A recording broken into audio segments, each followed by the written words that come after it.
Tama-tama talaga, aning yung dala. Pinakabalan sa amin, yung paghanap po na pang-araw-araw. Ito na talaga kailangan kong ibigay sa kanila. Itong pinakailangan nila. Yan ang number one talagang kailangan sa kanila. Yung pagkain sa araw-araw. Itong laging nakukulang sa kanila eh. Kain. Saka yung mga malnourished mga bata.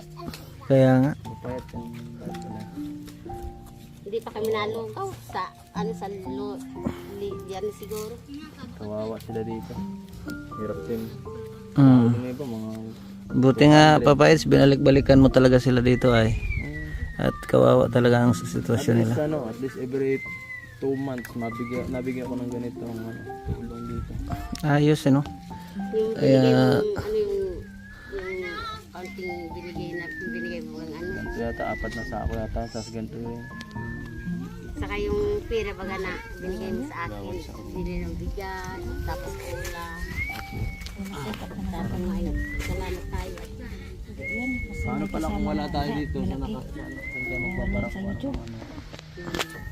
wala tamang sa ano lang, sa trabaho lang. Oo, tama lang sa trabaho. Wala.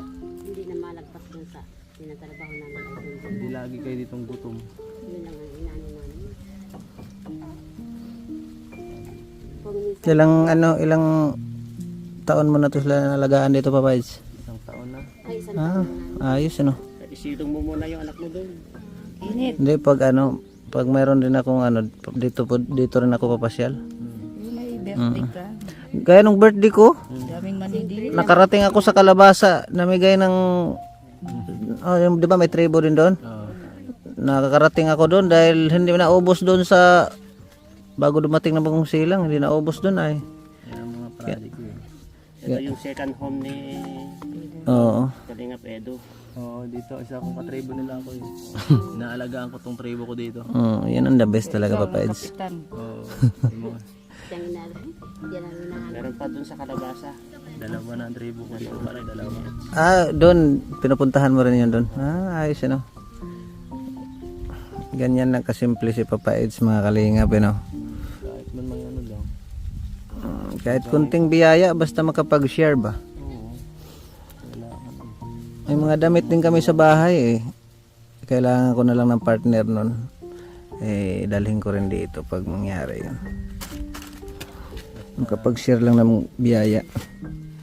Ito ang masaya eh. Oo. Magbigay sa mga ganito. Sarap. Saka sila kasi hindi sila umaasa yung Nagtatrabaho.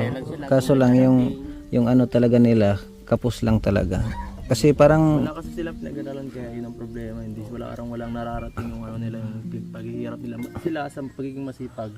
Masipag talaga kahit hanggang doon lang naman. Kahit maggang sarakit sila sa sobrang ano nila, sa sobrang sipag. Nagkaka-heat stroke, nagkaka-high blood sa ano. Kasi minsan pag naggagamasan talaga, walang patid kahit maghapon daw. Minsan nagaganon sila.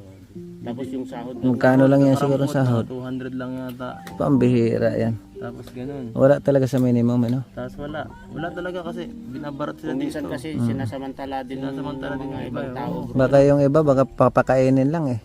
No? Wala kang kain minsan eh. Pang ano talaga, bibigyan ka lang sahod itong usapan, ganyan lang. Tapos hindi pa masunod yung mga usapan nila. Oo. Grabe. Tsaka grabe rin yung pisto nila dito. Parang ang init sobra dito. Ito binigay lang ito ng barangay.